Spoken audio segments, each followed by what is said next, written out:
PolyDock Product Assembly Instructions. To begin, carefully review all warning and risk factors before starting the assembly of your PolyDock. In this video, we'll be reviewing floating PolyDock parts, assembly instructions, anchoring, and maintenance. The PolyDock is designed to be assembled in virtually any configuration you can imagine, and to be easily reconfigured as your needs change. Floating docks are most suitable for small lakes and protected bays. If your beach area is routinely exposed to boat wakes or large waves, a floating dock may not be the most appropriate dock for your situation. In addition, the dock should be removed during the winter to prevent damage from ice movement. PolyDock's warranty will not cover damage resulting from the inappropriate location or installation of a floating dock. When you receive your PolyDock, check that all components are present before you begin assembly. Do not assemble, use, or install this product if items are missing or damaged. 2 people will be needed to assemble the dock. The following tools will be needed for assembling the dock: 2 9/16" wrenches, 2 1/2" wrenches, Phillips and slotted screwdrivers, cordless drill or impact wrench, torque wrench. Prior to beginning the connection of the dock sections, assemble the dock connectors. Insert PolyDock connector rods into PolyDock bottom connector. Secure connector rod with number 12 by 1 inch oval screw. Fully tighten the oval screw.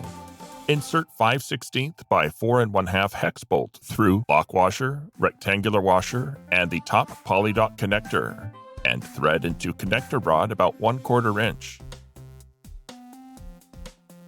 Place the connector loosely on the ridge of one of the dock sections at the intended point of connection. Bring a second dock section to the point of connection. Holding the dock connector, push down on the 5/16" bolt head so that the bottom of the connector is held down. This will make it easier to connect the dock. Next, push the second dock section down so it will go under the connector and slide it into position. The connector should fit over dock ridges on the top and bottom. After you have made sure of this, you can tighten the bolts from the top to about 20 foot-pounds. If you're having trouble getting the bottom of the connector to slide in, you can add weight or have someone stand on the end of the dock away from the connector. This will bring the bottom portions of the docks together so that the connector should slide into position. Make sure vertical channels on docks line up, and the poly rods on the connectors will sit inside the channels as shown below. Check all connecting bolts 2 days after installation to ensure that they remain securely fastened. Recheck connecting bolts periodically. Not doing so may result in product damage due to loose connections. Your dock may be anchored with pile guides, pile hoops, chains, or stiff arms. The appropriate anchoring will depend on your site. PolyDock recommends initial installation by trained personnel with experience in your area. Here are some examples. PolyDock's pile guides are designed to easily accept poles from 2 inches to 4 1/2 inches in diameter. The appropriate diameter, quantity, and sunken depth of pole will depend on your weather conditions and water depth. Poles may be constructed from a variety of materials, including galvanized steel, wood, and concrete. The wear plate will come standard with a 2 7/8" opening for 2 3/8" outside diameter pipe. The opening may be cut to any size up to 5 inches in diameter to accommodate a pole up to 4 1/2 inches outside diameter.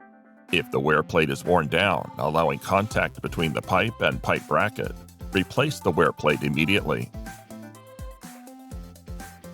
Pile hoops are available in 8 inches, 10 inches, and 12-inch diameters to accommodate various pile sizes.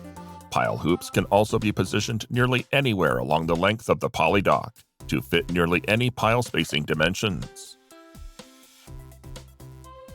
PolyDock's floating dock may also be anchored with a chain connected to a weight or anchor. The chain should be at a 4-to-1 slope. Example: if you are in 10 feet of water, each chain should be 40 feet long. The chain guides are connected in the same manner as shown for anchoring with poles. However, a chain guide is inserted in the opening of the pile guide. A light-duty chain anchor is also available for smaller installations and calmer water conditions. The chains may be adjusted from on the dock as the water rises or lowers. Stiff arms can be used when you have a dock that you want parallel to shore and you can't use pile guides or chain. These stiff arms attach to posts or anchors on shore and use cables to add strength. Maintenance for your PolyDock. Inspect connections monthly and tighten or replace as necessary.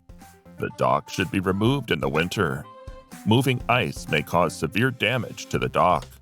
The dock should not be dragged over rough surfaces. This may cause cracks or holes. The dock surface may be washed using soap and water. The dock may become somewhat wavy as a result of the expansion of the plastic in the heat of the sun. This will not negatively affect the strength of the dock.